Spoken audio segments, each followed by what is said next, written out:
When people have to give money, we can.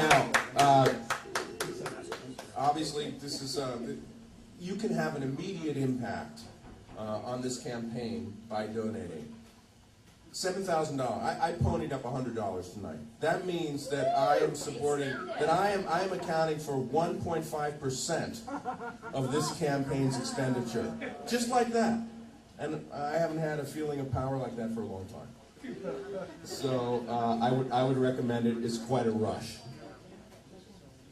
We've saved for the last of the giant poets, the Colossus himself. I want to introduce Iyaba, Mandingo. He is not only a poet, but he is a painter. He's a performing artist. He has dabbled and worked and succeeded in so many of the arts. He came to this country from Antigua as an 11-year-old. Art has always been a part of his life. As a boy, and I loved reading about this, he used his mother's foil paper to create figures and animals, and his grandfather was a tailor. And the young Iyaba Mandingo was fascinated by the patterns and colors and shapes of the material in his grandfather's tailor shop. His influences range from Picasso to African masks. Caribbean writers have influenced him. In 2000, he released his first self-published book, 41 Times, which was dedicated to Amadou Diallo. And a year later, with a CD, Self-Portrait, he's currently working on his second book, American Exile, as well as, I believe, a one-man play called Self-Portrait. He lives in Stanford with his wife and 5 children, Iyaba Mandingo.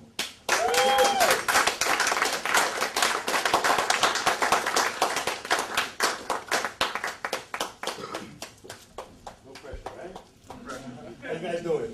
Good. Cool. So I got 2 books and a CD.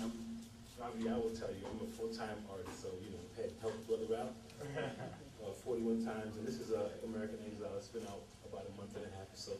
I love chapbooks because you don't have to listen to stupid editors who don't know anything about poetry to tell you what you should include or not include. So I read some stuff out of there.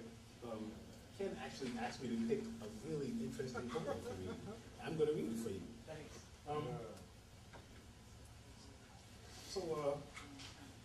Yeah, first I want to thank Andy. Can we just give him another round of applause?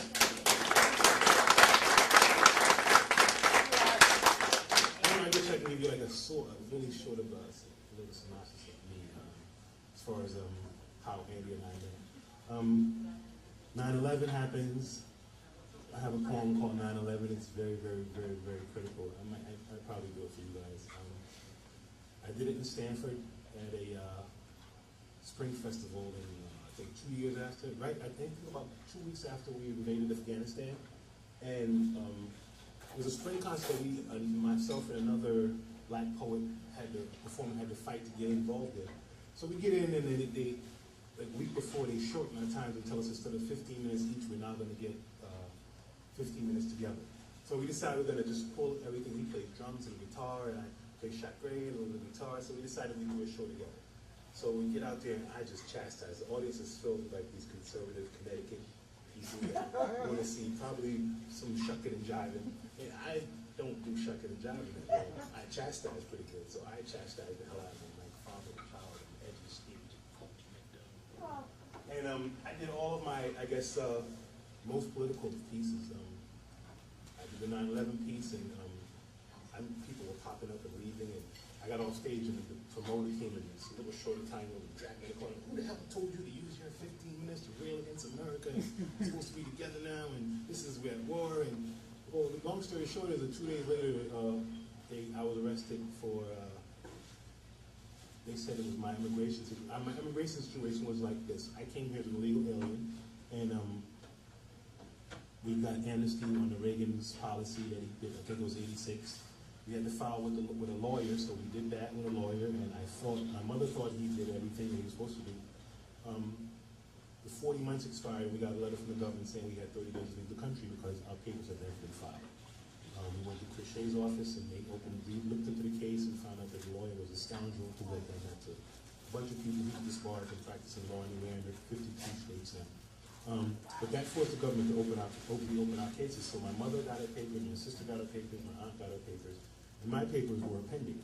So, you know, one of the first things I asked the woman was, you know, did it have anything to do with the poetry I did 2 days ago? She said, no, it just so happened that my case came up at that time. Anyway, they sat me in Hartford jail, and where, you know, I would ask the counselor, you know, what's going on with my case, and he said, look, I'm going to be honest with you. Immigration pays the state double what they pay for a regular inmate, so they're not in any hurry to get rid of you. That was as far as whether I was going to be there for a day or thousands of them.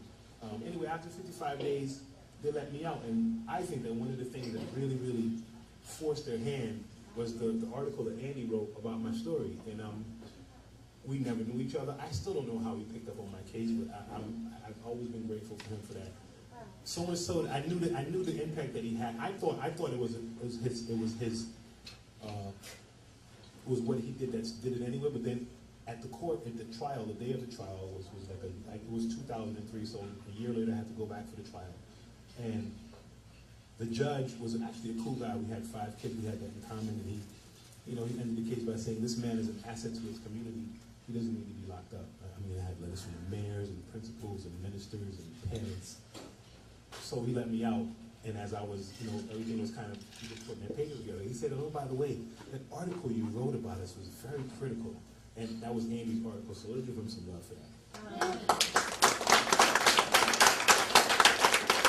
So, I don't know about the rest of the poems, but I get nervous when I got to stand up in front of people. So I thought that all the butterflies would leave in that little talk I just did, and there's still a couple of them there. So I do this piece that kind of helps me to just, it's called Ancestors. So I bring in the old people from my past, and they kind of help me not be afraid to stand in front of people and do poems.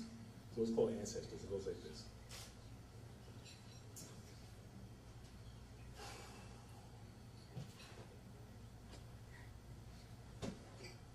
He sits to me like a tired old warrior contemplating his youth, of battles lost and won and of his search for truth.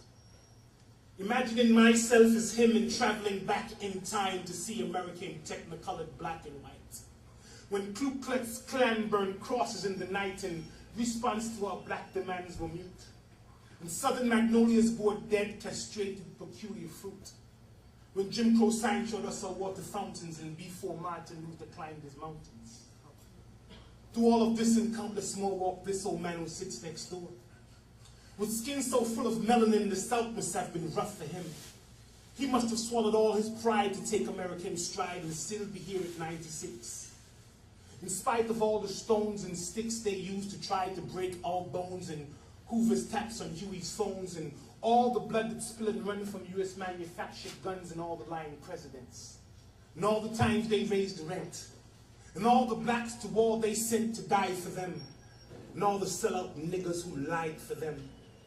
Through all of this old man walked, and still to sit and hear him talk, his strength remains, his pride remains, his love remains, his stride, it remains.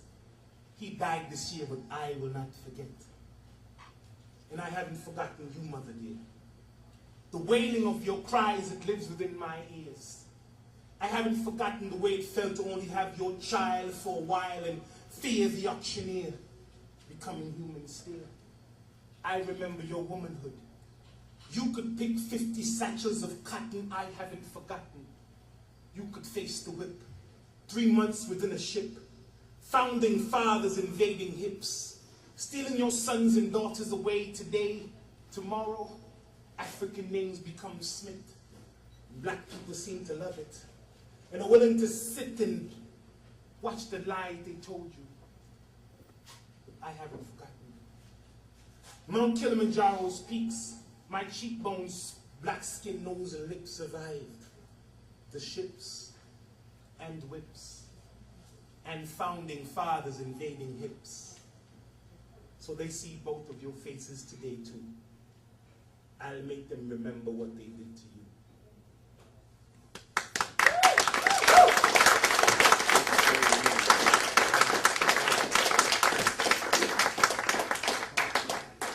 I have a friend, Olusanya. he writes love poems, and him and I are always teaching each other because he tells me that I'm the best love poet he's ever known. And he says, well, all your poems are about people, so I think I believe him now. So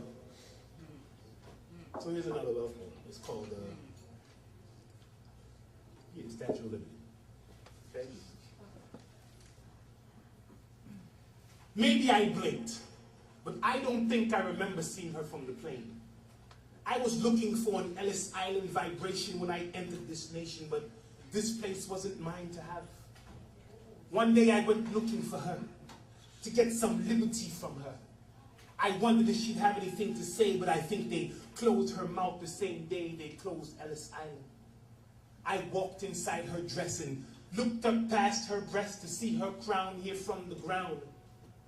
The stairway to her brain moved slowly as a midday train, and as I climbed to the top, the stairs, they seemed much steeper. And when I looked the way I came, the bottom seemed much deeper. The top was claustrophobic and made plenty people sick. The door to the heaven-stretched arms was off limits. No one could go there anymore since Ellis Island closed her doors, but I wanted to go up there and see what Kilpatrick and Carlucci and McGinnis and Goldstein and Smith see. My name is Mandingo, and now today it's off limits to me. She represents America in more ways than they know. I climbed to her top to find these doors where many entered before, now not anymore. I descended her stairwell of iron cold, realizing Miss Liberty had lost her soul. And all her liberty had been sold. To those who could pay with their white skin, Mr. Ellis would check and then. European second home where the Indian and Buffalo used to roam, and third world people get sent back home. By xenophobic offspring of European boat people who now write laws that would have sent their great-grandparents back. Back to Ireland, back to Italy, back to Western Europe, back to feeling black like third world people waiting for Mr. Ellis to write his sequel. From her beacon hand glows worldwide freedom, cries she with silent lips. Give me your tired, your poor, your huddled masses yearning to breathe free. I lift my lamp beside the golden door. But for third world people, there doesn't seem to be a knob anymore. So maybe I blinked.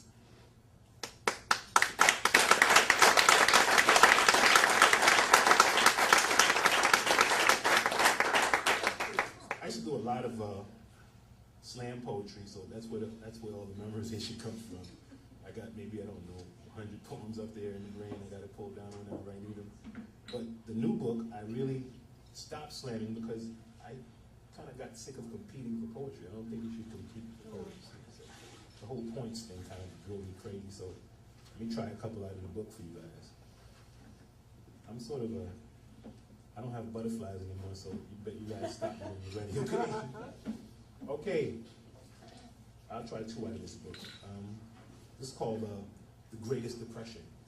This is, I guess, my observation on our latest stock market crash. To watch a giant fall, I stood against a wall and felt the street crumble under my feet. Defeat comes slow and at one's own hand. Command of self-control rose slowly down a growing deficit. CEOs avoid the shit with parachutes that open into $1 million severance checks. Checks and balances stopped balancing since profits became the means to an end. Ending corporate allegiance to the state. Fate in a dollar bill. Lobbyists can rent a politician's will. I've lost my will to care, standing here with my back against this wall, begging on this naked street, pocket full of holes, holding on to a dream of America my mother carried tucked inside her hopes for a better life on our legal migration to this nation. But smoke gets in your eye when you try looking around illusions to make ends meet.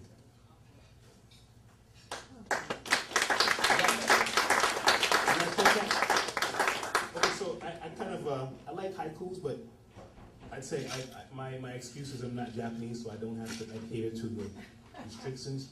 So I call them maikus. So here's a couple of maikus, all right? So this one is called Global Warming 2. I met an Eskimo in Hawaii. Said he was doing research. You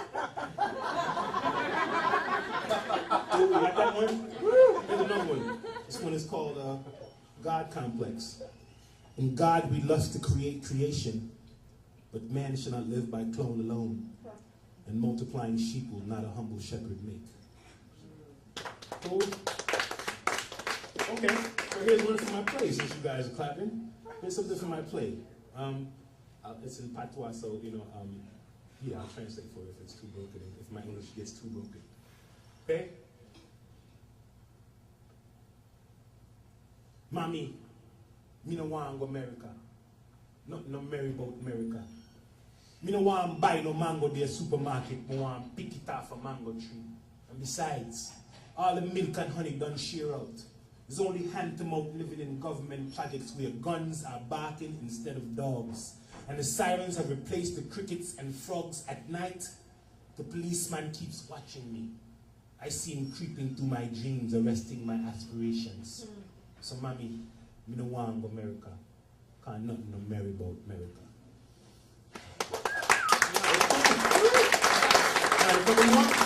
Somebody better pull me. How much more time we got? A couple more. You guys alright? You sure? Okay, I'm kind of warming up now. Okay, I know what Andy wants. So let me do pens now. This is really cool, Cat. Kudos to you, man. I read the poem and I was like, wow. Okay. I don't think this one needs an introduction. I'll just say I'm a Rastafarian, and that's it. Me and my spliff. Without any apology to anybody, some try to condemn, but later for them. They don't know that the Bible shows that herb is the healing of the nation, growing since creation, giving meditation to I believe I can fly. This may make you question me, but you can't see what I can see. So excuse me while I light my spliff. I really need to take a lift. American reality is the edge of a cliff. That's why I'm staying with this spliff.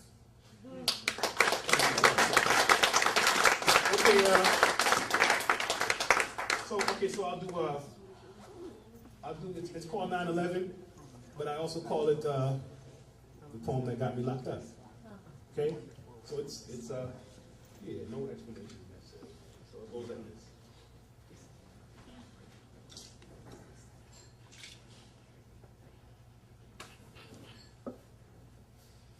I wonder if I'll be ostracized and criticized by all you Americans in this room if I say the chickens have come home to roost. As you throw up your bloody hands lamenting, why me? What have I done? And now, well, now your shitty streets look like downtown Vietnam and Beirut and the Congo and Palestine and Rwanda and Grenada and Panama and Baghdad, and you throwing up your bloody hands. Lamenting of your plight of domestic flights flying into famous landmarks, destroying famous skylines. Destroyed. Destroyed at the hopes of the people in the Congo when you replaced Lumumba with Mobutu. Destroyed. Destroyed at the hopes of the people in Chile when you replaced Allende with Pinochet. Destroyed. Destroyed at the hopes of the people in Jamaica when you replaced Manley with Iyaba. Destroyed. Destroyed at the hopes of African Americans when you replaced Malik with Jesse. Destroyed. Destroyed like Soweto and Biko. Destroyed. Destroyed like Kenya and Gomo. Destroyed.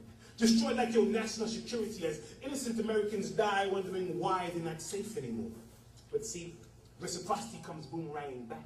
Bring with it the smell of death from Vietnam and Iraq and Nagasaki and repercussions for the years and years of hegemony as the memory of Japanese kamikazes shining like Pearl Harbors hijack American invincibility, hijack American security, hijack American superiority to be spun into yellow journalism accusations and speculations about who done it. But the chickens have come home to roost. And now all you want to do is throw up your bloody hands. And they're bloody up to your wrists, up to your forearms, up to your elbows, up to your armpits, up to your shoulders, up to your necks, up to the level of vengeance sometimes. And yes, innocent people die sometimes, like 1 million dying in 100 days in Rwanda while you all changed your channels. To congressional executive decisions to replace and assassinate third world heads of state trying to decide our fate as African Americans wrap themselves in the flag. Born again patriots who forget that same flag flew over Jefferson Monticello while he capitalized on captured African lives, creating American capitalism, the center of your foreign policy. And I see you watching me in my bed, scared. Could I be Osama, coming home with my chickens on this plane filled with drama?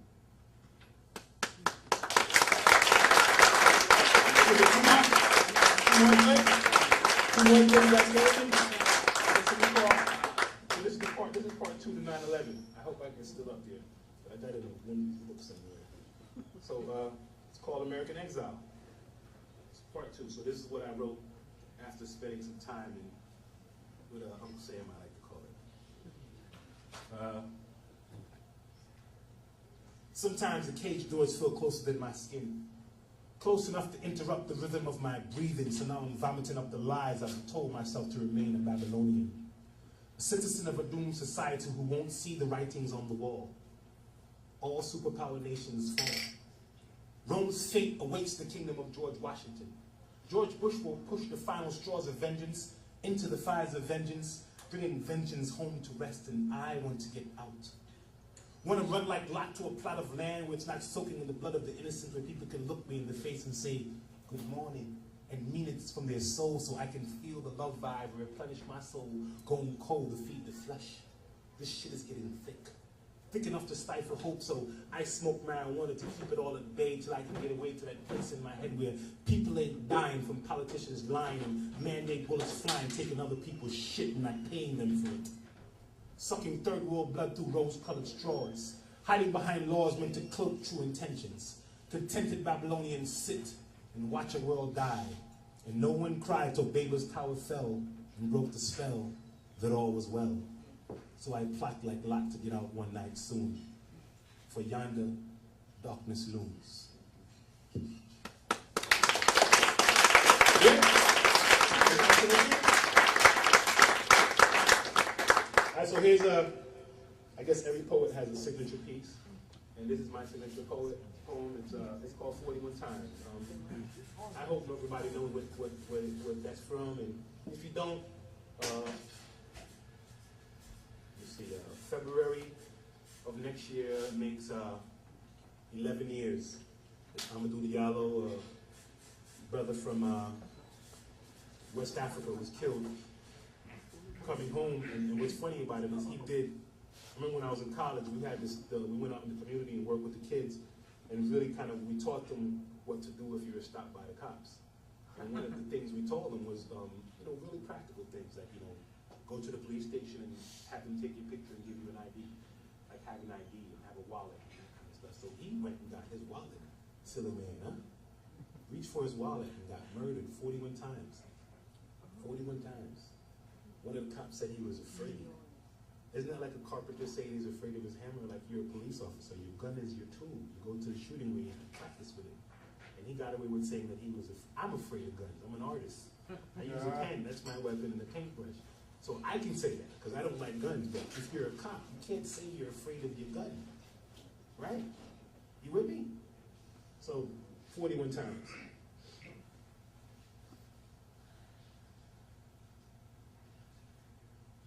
It takes 41 bullets to quiet your fears. 41 times for your goosebump ears. 41 times I grew in your eyes. 41 times to shrink me to size. 41 times you thought you saw a gun. 41 times I didn't try to run. 41 times and Big Mouth Rudy still can say 41 times a grand jury should lead the way. 41 times and you still get paid leave. 41 times my mother will have to grieve. 41 spheres of your fear you hurled at me. 41 times my black skin was all you could see. 41 times to make you feel brave. 41 times I was a revenging slave. 41 times some lynch mob from your past moved like a spirit possessing your ass. 41 times you pulled out your rope. 41 times to strangle my throat. 41 times from 4 different cups. 41 times before one of you thought, stop! Stop. Stop.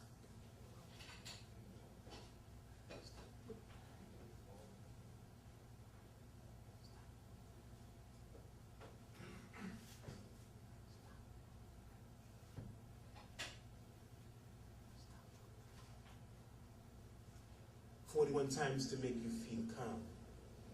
41 times and I was never armed. 41 times for this racial schism to grow still more. 41 times more blood spilled out on the floor. So yesterday I ordered 3 bulletproof vests. See, I have 3 boys to pass their test. That's 3 boys with melanin in their skin. So I'm teaching them about reaching for anything round the waist, because I know you won't waste no time stealing their lives from me. I'm letting them know how to turn around real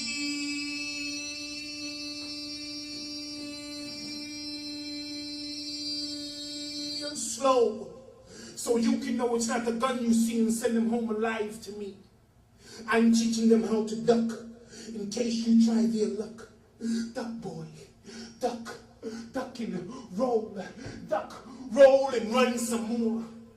I won't let them outside the door of my eyes view. I pray to be with them when they run into you.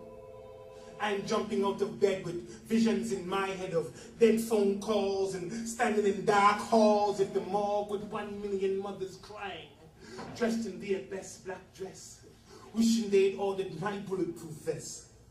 Overprotective and paranoid too, but all I can do is all I can do to keep my 3 sons safe from you and make them allergic to policeman blue. What else can I do?